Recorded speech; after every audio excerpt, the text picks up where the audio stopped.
রবীন্দ্রনাথ ঠাকুরের হঠাৎ দেখা। রেলগাড়ির কামরায় হঠাৎ দেখা, ভাবিনি সম্ভব হবে কোনো দিন। আগে ওকে বারবার দেখেছি লাল রঙের শাড়িতে, ডালিম ফুলের মতো রাঙা। আজ পরেছে কালো রেশমের কাপড়, আঁচল তুলেছে মাথায়, দোলন চাঁপার মতো চিকন গৌর মুখখানি ঘিরে। মনে হলো কালো রঙে একটা গভীর দূরত্ব ঘনিয়ে নিয়েছে নিজের চারদিকে, যে দূরত্ব সর্ষে ক্ষেতের শেষ সীমানায়, শালবনের নীলাঞ্জনে। থমকে গেল আমার সমস্ত মনটা। চেনা লোককে দেখলেম অচেনার গাম্ভীর্যে। হঠাৎ খবরের কাগজ ফেলে দিয়ে আমাকে করলে নমস্কার।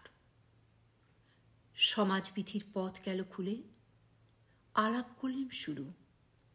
কেমন আছো, কেমন চলছে সংসার ইত্যাদি। সে রইল জানালার বাইরের দিকে চেয়ে, যেন কাছের দিনের ছোঁয়াচ পার হওয়া চাহনিতে। দিলে অত্যন্ত ছোট দুটো একটা জবাব, কোনোটা বা দিলেই না। বুঝিয়ে দিলে হাতের অস্থিরতায়, কেন এসব কথা, এর চেয়ে অনেক ভালো চুপ করে থাকা।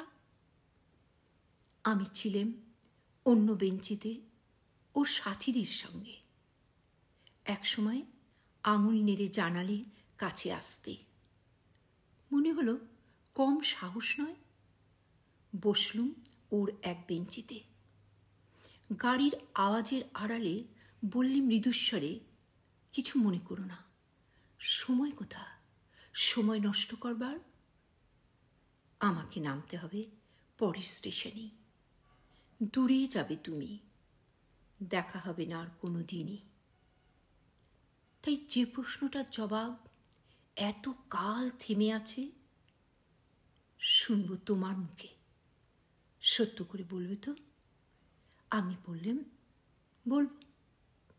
বাইরের আকাশের দিকে তাকিয়ে শুধলো আমাদের গেছে যেদিন, একেবারেই কি গেছে, কিছুই কি নেই বাকি।